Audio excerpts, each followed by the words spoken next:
TRS party ఆవిర్భవించిన సందర్భంగా ఈరోజు హెచ్ఏసిసిలోని నోవాటెల్ హోటల్లో ప్లీనరీని ఏర్పాటు చేశారు. ఈ ప్లీనరీకి పెద్ద ఎత్తున ఇప్పటికే ఏర్పాట్లన్నీ పూర్తి చేసుకున్నారు. మరికొద్ది సేపట్లోనే ప్లీనరీకి సంబంధించి సమావేశం మొదలు కానుంది. అలాగే ఈ ప్లీనరీకి దాదాపు 3000 మంది టీఆర్ఎస్ ప్రజాప్రతినిధులకు ఆహ్వానం పలికారు.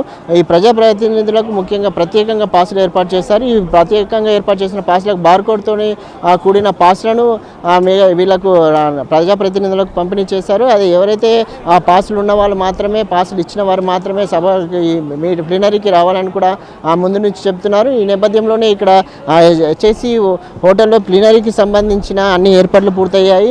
ఇప్పటికే అందరు ప్రజాప్రతినిధులు ఇక్కడికి చేరుకుంటున్నారు. మనం విజువల్స్లో చూసుకోవచ్చు. ఇది మెయిన్ ఎంట్రెన్స్ నుంచి ఇక్కడ నుంచి ప్రజాప్రతినిధులు అందరూ లోపలికి ఎంట్రీ అవుతున్నారు. ముఖ్యంగా ఈ ప్లీనరీలో సంబంధించి 11 తీర్మానాలు చేయాలని నిర్ణయించారు.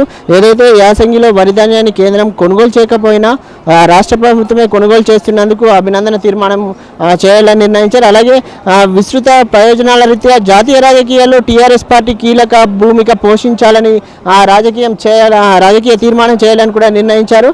అలాగే ఆకాశాన్ని అంటేలా ధరలు రోజు రోజుకు పెరుగుతున్న నేపథ్యంలో పేద మధ్య తరగతి ప్రజల మీద మోయలేని భారం వేస్తున్న కేంద్ర ప్రభుత్వం వైఖరిని నిరసిస్తూ ధరలను నియంత్రణ చేయాలని కూడా డిమాండ్ చేస్తూ తీర్మానం చేస్తూ ఇక్కడ నిర్ణయం తీసుకోబోతున్నారు. అలాగే చట్టసభల్లో మహిళలకు 33% రిజర్వేషన్ బిల్లును పార్లమెంట్లో ఆమోదింపజేసి అమలు చేయాలని డిమాండ్ చేస్తూ కూడా తీర్మానం చేయనున్నారు.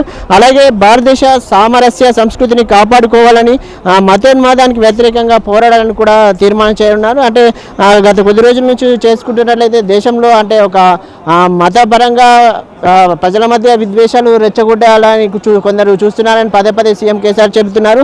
ఈ నేపథ్యంలోనే ఈ తీర్మానాన్ని కూడా అమలు చేయాలని కూడా ఇక్కడ చేస్తున్నారు. అలాగే బీసీ వర్గాలకు కేంద్ర ప్రభుత్వంలో బీసీ సంక్షేమ శాఖ మంత్రిత్వ శాఖను ఏర్పాటు చేయాలని కూడా బీసీ వర్గాల జనగణన జరపాలని కూడా డిమాండ్ చేస్తూ ఇక్కడ తీర్మానం చేయనున్నారు.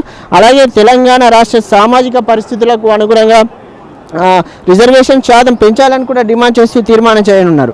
ఇక చూసుకుంటున్నట్లయితే ఆ రాష్ట్రాల ఆదాయానికి గండి కొడుతూ కేంద్రం పన్నుల రూపంలో కాకుండా సెస్ రూపేణా కేంద్రం ప్రభుత్వానికి పన్నులు వసూలు చేయాలని మానుకోవాలని డివిజన్ పూల్లోనే పన్నులు కూడా చేయాలని కూడా తీర్మానం చేస్తున్నారు.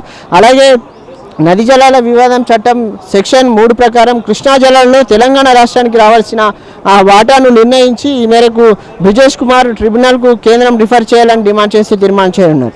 అలాగే భారత రాజ్యాంగ ప్రతిపాదన సమైక్య విలువలను కాలరాస్తూ కేంద్ర ప్రభుత్వం అప్రజామిక వైఖరిని వ్యతిరేకంగా పోరాడాలని పిలుపునిస్తూ తీర్మానం తీసుకోనున్నారు.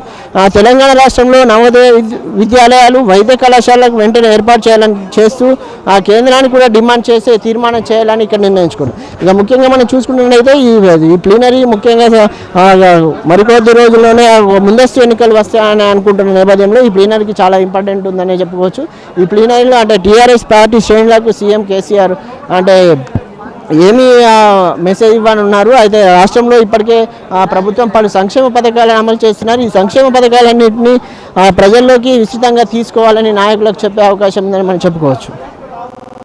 తీర్మానాలు చేస్తున్నట్టు మనకు ఇక్కడ చూసుకోవచ్చు. ఈ తీర్మానాలు ఏదైతే ముఖ్యంగా కేంద్ర ప్రభుత్వం రాష్ట్రాలపై అవలంబిస్తున్న తీరును ఖండిస్తూ ముఖ్యంగా ఈ 11 తీర్మానాలలో కేంద్ర ప్రభుత్వానికి డిమాండ్ చేయాలని వారు ముఖ్యంగా ఈ తీర్మానాలు చేస్తున్నట్టు కనిపిస్తుంది. అలాగే కొద్ది రోజుల నుంచి చూసుకున్నచ్చు జాతీయ రాజకీయాల్లో సీఎం కేసీఆర్ వెళ్తారని, అలాగే పీకేతో కేంద్ర రాష్ట్ర ప్రభుత్వం ఇప్పటికే చర్చ జరుపుతుందని, కాంగ్రెస్ ఇటు టీఆర్ఎస్ మధ్య పొత్తుంటుందని కూడా వ్యాఖ్యలు వస్తున్నాయి. ఈ నేపథ్యంలోనే సీఎం కేసీఆర్ దీనిపైన ఏదైనా విషయము ప్లీనరీలో చర్చించే అవకాశం ఉందని కూడా చెప్తున్నారు. కెమెరా పర్సన్ గురుమూర్తితో దుమ్మాజీ నవీన్, V3 న్యూస్, హైదరాబాద్.